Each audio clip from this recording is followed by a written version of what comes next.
Himachal forest guard के लिए एक और इम्पोर्टेंट लेक्चर जिसमें आज हम डिस्कस करेंगे बायोस्फीयर रिजर्व इन इंडिया ये है क्या, और यहाँ पर हम इसकी लिस्ट भी देखने वाले हैं जो भारत में है, क्योंकि क्वेश्चन जो बनेगा वो यहीं से बनेगा।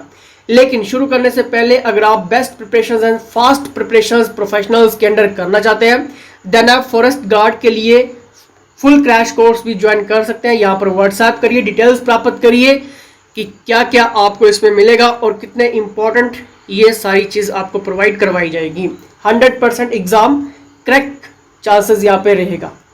अब देखिए यहाँ पर पहले हम बात करेंगे जैवमंडल संरक्षित क्षेत्र विशेष प्राकृतिक भाग है जो स्थलीय अथवा समुद्री या तटीय या संयुक्त पारिस्थितिकी तंत्रों से मिलकर बने होते हैं जो जैव विविधता के संरक्षण को बढ़ावा देते हैं और विकास और प्राकृतिक संरक्षण के मध्य संघर्ष को न्यूनतम करता है। अब देखिए दोस्तों यहाँ पर बात क्या हो रही है कि भारत सरकार ने देश भर में कम से कम 18 बायोस्फीयर संरक्षित क्षेत्र जो स्थापित किए हैं। ये बायोस्फीयर भंडार ज्योग्राफिकल रूप से जीव जंतु के प्राकृतिक भूभाग की रक्षा करते हैं और अक्सर आर्थिक उपयोगों के लिए स्थापित बफर जोनों के साथ एक या ज़्यादा राष्ट्रीय उद्यान और अभ्यारण्य को संरक्षित रखने का काम करते हैं। मैंने लास्ट लेक्चर्स में आपको ये एक चीज़ क्लियर करवाई थी कि बफर जोन क्या होता है और कोर जोन क्या होता है। ठीक है, बफर जोन को आप सिंपली समझ सकते हैं कि जहाँ पर ज़्यादा पेड़ पौधे होते हैं। ठीक है, मतलब फॉरेस्ट एरिया जो है वो काफ़ी घना होता है, काफ़ी डेंसिटी फॉरेस्ट जहाँ होते हैं उन्हें हम कह सकते हैं बफर जोन। ठीक है, और कोर जोन जहाँ पर कम फॉरेस्ट डेंसिटी होगी उसे हम कहेंगे कोर जोन। ठीक है, तो ये कंसेप्ट आपका बिल्कुल क्लियर होना चाहिए। ठीक है, फॉरेस्ट गार्ड के लिए फ्री टेस्ट भी आप लगा सकते हैं। फ्री टेस्ट आपको व्हाट्सएप पर ब्रॉडकास्ट के जरिए मिलता है, तो ज़्यादा जानकारी आपको व्हाट्सएप पे मिल जाएगी, लेकिन व्हाट्सएप करते समय फ्री टेस्ट जरूर मेंशन करना। ठीक है, नेक्स्ट यहाँ पर देखेंगे, ये इंपॉर्टेंट है। जैवमंडल सुरक्षित क्षेत्र वास्तव में एक अंतर्राष्ट्रीय विचारधारा है। इसे सर्वप्रथम यूनेस्को की अंतर्राष्ट्रीय समन्वय परिषद ICC यानी कि इंटरनेशनल कोऑर्डिनेटिंग काउंसिल ICC, ठीक है, इसके द्वारा नवंबर 1957 में पेश किया गया था। और ये जो अभी पॉइंट है दोस्तों वो ट्रिब्यून के साथ साथ टॉप 10 मैगजीन्स में क्वेश्चंस हाईलाइट हुआ है।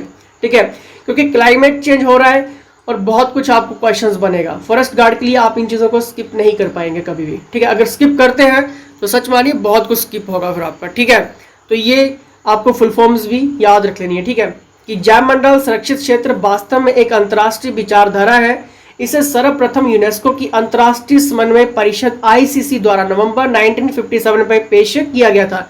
लेक्चर्स की PDF कहाँ पे मिलती है? टेलीग्राम ग्रुप्स में मिलती है, लिंक डिस्क्रिप्शन में चेकआउट करिए, ज्वाइन करिए। अब देखिए यहाँ से क्वेश्चंस आपके एग्जाम में बनेगा, क्योंकि ये सभी हम इंपॉर्टेंट पॉइंट्स को डिस्कस करने वाले हैं। कॉपी पेंसिल साथ में ले लीजिए, नहीं तो आप टेलीग्राम ज्वाइन कर लीजिए और लिंक के ऊपर क्लिक करके आप ये सब कुछ PDFs भी ले सकते हैं। ठीक है, चलिए यहाँ पर देखते हैं। वर्तमान में भारत में 18 अधिसूचित बायोस्फीयर रिजर्व हैं, जिसकी हम लिस्ट नीचे देखेंगे। ठीक है, चलिए पहला पॉइंट हम यहाँ पर डिस्कस कर लेते हैं। नीलगिरी जैवमंडल क्षेत्र, उठाइए कोई भी क्वेश्चन पेपर, इस पॉइंट से क्वेश्चंस बना होगा। ये 1986 में घोषित भारत का प्रथम जैवमंडल क्षेत्र है। ये तमिलनाडु, कर्नाटक और केरल राज्यों में फैला हुआ है। ठीक है, अगर देखिए यहाँ से क्वेश्चंस बनता है तो आपके एग्जाम में नीलगिरी को सोच के ये क्वेश्चंस बन जाना चाहिए कि 1986 में घोषित भारत का प्रथम जैवमंडल क्षेत्र है। अगर इसकी फैलाव की बात करें, ठीक है, तो ये तमिलनाडु, कर्नाटक और केरल राज्यों में फैला हुआ है नीलगिरी बायोस्फीयर। ठीक है, इतना भी अगर आप याद कर लेंगे, अगर क्वेश्चन जरा सा भी मॉडिफाइड होगा, आउट ऑफ सिलेबस होगा, दोस्तों मैं चैलेंज कर रहा हूँ, क्वेश्चन गलत नहीं होगा आपका। ठीक है, चलिए नेक्स्ट यहाँ पर देखते हैं। नंदा देवी, उठाइए कोई भी क्वेश्चन पेपर, इस पॉइंट से बहुत क्वेश्चन होता है। उत्तराखंड में स्थित है ये नंदा देवी। ठीक है, पर्वत के नाम से भी इसको जाना जाता है। नंदा देवी उत्तराखंड में स्थित है। ठीक है, और अभी जो इंपॉर्टेंट हाईलाइट हो रहा है पॉइंट, नॉक क्रैक, याद रख लेना। ठीक है, अब देखिए ये जो जैवमंडल है यानी कि ये जो बायोस्फीयर है, इसका जो क्षेत्र है वो मेघालय राज्य की गारो पहाड़ियों में स्थित है और गारो पहाड़ियों से रिलेटेड क्वेश्चंस एग्जाम में बन चुका है। ठीक है, डायरेक्ट क्वेश्चन आपके एग्जाम में बना था।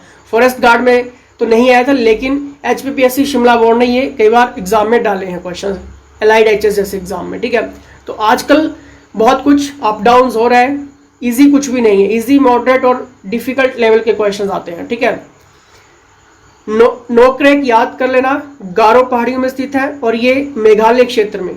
ठीक है, इतना भी याद करोगे तब भी आपके पास आंसर होगा, क्योंकि आपको ज़्यादा डीपली आएगा ही नहीं। ठीक है, मॉडिफाइड जरूर होता है, ये याद करो बस। ग्रेट निकोबार, ये भारत में एकमात्र जैवमंडल संरक्षित क्षेत्र है जो पूर्ण संघ शासित प्रदेश अंडमान और निकोबार में फैला हुआ है। ग्रेट निकोबार बहुत बार क्वेश्चंस बना है। ठीक है, इतना याद रखो। क्वेश्चंस जब हम MCQs के रूप में डिस्कस करेंगे, मैं चैलेंज कर रहा हूं, एक भी क्वेश्चन आपका गलत नहीं होगा। ठीक है, चलिए नेक्स्ट यहां पर देखेंगे। मन्नार की खाड़ी, बहुत बार क्वेश्चन आया। ये तमिलनाडु राज्य में भारत और श्रीलंका के मध्य मन्नार की खाड़ी के भारतीय हिस्से में स्थित है। ग्रेट निकोबार यानी कि मन्नार की खाड़ी। ठीक है, चलिए ये बहुत इंपॉर्टेंट लिस्ट है, आप इस चीज को स्किप नहीं कर सकते हैं। ठीक है, नेक्स्ट हम देखेंगे मानस, वेरी इंपॉर्टेंट। फरवरी से लेकर मार्च अप्रैल तक की मैगजीन्स में ये पॉइंट हाईलाइट हुआ है। ये असम के कोराझार, बरपेटा, नालवरी जिलों के हिस्सों में फैला हुआ है। ठीक है, आपको सिर्फ इतना याद रखना है, असम। क्लियर, चलिए नेक्स्ट हम देखते हैं। नेक्स्ट पॉइंट यहां पर रहेगा सुंदरबन। पश्चिम बंगाल राज्य में गंगा और ब्रह्मपुत्र नदी के डेल्टा में स्थित है। सिंपल सा, देखिए एक पॉइंट में ही हम बहुत सारे क्वेश्चंस क्लियर कर रहे हैं। डेल्टा की बात हो रही है, वेस्ट बंगाल की बात हो रही है, और नदी भी कौन सी आ रही है, गंगा और ब्रह्मपुत्र, सुंदरबन। बस यहां से क्वेश्चन आएगा, चुटकी में आपका ऑप्शन में आपको आंसर दिखेगा कि हाँ ये आंसर है। इस तरह से याद करते हैं। ठीक है, शिमलीपाल बहुत इंपॉर्टेंट, ये ओडिशा राज्य के मयूरभंज जिले में स्थित है। Very very important. क्लियर, ये लिस्ट याद कर लेना, यहां से क्वेश्चन होगा, फिर आप ब्लेम मत करना कि क्वेश्चन छूट गया। नेक्स्ट यहां पर देखेंगे डिब्रू साइखोवा, ये असम के डिब्रूगढ़ और तिनसुकिया जिले में फैला हुआ है। ठीक है, असम से आप इसको थोड़ा सा रिलेट कर सकते हैं, बायोस्फीयर। ठीक है, नेक्स्ट यहां पर देखेंगे देहांग दिवांग, ये अरुणाचल प्रदेश राज्य में सियांग और दिवांग घाटी के हिस्सों में फैला हुआ है। आपको सिर्फ अरुणाचल प्रदेश इसमें थोड़ा सा याद रखना है। ठीक है, एग्जैक्ट लोकेशन जरूरी नहीं है। ठीक है, थोड़ा सा आपको क्लियर होना चाहिए, क्योंकि क्वेश्चन जो बनेगा कि यही बन सकता है कि इनमें से कहाँ पे बायोस्फीयर है। ठीक है, यानी कि जो भारत सरकार द्वारा जो लिस्टेड है 18 बायोस्फीयर्स की हम बात कर रहे हैं, यहाँ पर आपके पास आंसर होगा। चैलेंज कर रहा हूँ अभी आपको। ठीक है, चलिए नेक्स्ट पंचमढ़ी, इंपॉर्टेंट नहीं है क्योंकि अभी तक हाईलाइट नहीं हुआ है, फिर भी आप याद कर सकते हैं। ये मध्य प्रदेश राज्य में भारत के मध्य में स्थित है। पंचमढ़ी थोड़ा सा रिलेट करिए, आपको ऐसे ही याद हो जाएगा। ठीक है, चलिए नेक्स्ट यहाँ पर देखते हैं कंचनजंगा, वेरी वेरी इंपॉर्टेंट। ठीक है, ये सिक्किम राज्य का भाग है और ये यूनेस्को की विश्व विरासत स्थल सूची में एकमात्र मिश्रित विरासत स्थल है। जब भी यूनेस्को की विश्व विरासत स्थलों की बात करते हैं कि कौन कौन से रखे जाते हैं, क्योंकि आप सभी को ये सारी चीजें क्लियर है। कंचनजंगा सिक्किम राज्य का भाग है ये। ठीक है, यानी कि बायोस्फीयर। चलिए नेक्स्ट यहां पर देखेंगे, नेक्स्ट है अगस्त्यमलाई। ठीक है, ये केरल के पूर्वी भाग में फैला हुआ है। केरल के कौन से पूर्वी भाग में। ठीक है, नेपर, पेपारा और शंडुरने वन्य जीव अभ्यारण्य इस जीव मंडल के भाग हैं। ठीक है, देखिए आपको सिर्फ इतना याद रखना है, एग्जैक्ट आप याद करना चाहते हैं तो कर लीजिए। ठीक है, आपके लिए फायदा होगा। नेक्स्ट यहां पर देखेंगे, नेक्स्ट है यहां पर अचान कामर अमरकंटक, ये बायोस्फीयर कहां पे है, ये मध्य प्रदेश के डिंडौरी अनूपपुर जिले के छत्तीसगढ़ के बिलासपुर जिले में फैला हुआ है। ठीक है, अब ये हिमाचल वाला बिलासपुर नहीं है। ठीक है, छत्तीसगढ़ के बिलासपुर जिले में फैला हुआ है। ठीक है, चलिए नेक्स्ट यहाँ पर देखते हैं कच्छ, ये गुजरात के मरुस्थलीय क्षेत्र में स्थित है, आपको वैसे याद होगा। ठीक है, नेक्स्ट यहाँ पर देखेंगे शीत मरुस्थल कोल्ड डेजर्ट, ये हिमाचल प्रदेश राज्य में फैला है। पिन घाटी राष्ट्रीय उद्यान, चंद्रताल और सारचू एवं किब्बर वन्यजीव अभ्यारण्य इस जैव मंडल क्षेत्र के भाग हैं। ये याद कर लेना। कोल्ड डेजर्ट बहुत बार क्वेश्चन आता है यहाँ से, ठीक है, कंफ्यूज नहीं होना कि कोल्ड डेजर्ट की क्या हो गया, बहुत बार क्वेश्चन बना है यहाँ से, ठीक है। चलिए नेक्स्ट यहाँ पर देखेंगे शेष चलाम पहाड़ियाँ। अब देखिए इंपॉर्टेंट है ये, आंध्र प्रदेश राज्य में स्थित है ये जो पहाड़ी है, ये बायोस्फीयर है, ठीक है। पन्ना इंपॉर्टेंट 2011 में इसे जोड़ा गया सबसे नवीन जैवमंडल क्षेत्र है और ये मध्य प्रदेश राज्य में स्थित है और ये हाईलाइटेड है पन्ना, ठीक है। अब देखिए इस टॉपिक में हमने क्या क्या देखा। पहले तो बात मैं यहाँ पर करूँगा कि हमने बायोस्फीयर के बारे में पढ़ा, बायोस्फीयर रिजर्व्स की है क्या, और इसकी हमने लिस्ट देख ली, ठीक है। मैंने आपको पहले भी क्लियर करवा दिया कि भारत सरकार ने देश भर में 18 बायोस्फीयर संरक्षित क्षेत्र स्थापित किए हैं। उस चीज़ की हमने पूरी की पूरी लिस्ट देख ली है, क्वेश्चंस इसी लिस्ट से बनने वाला है, ठीक है। और लेक्चर्स की पीडीएफ कहाँ पे मिलती है? टेलीग्राम ग्रुप्स में मिलती है, लिंक ज्वाइन करिए और पिछले जिसने अभी तक लेक्चर्स नहीं देखे हैं उनको भी अटेंड करिए।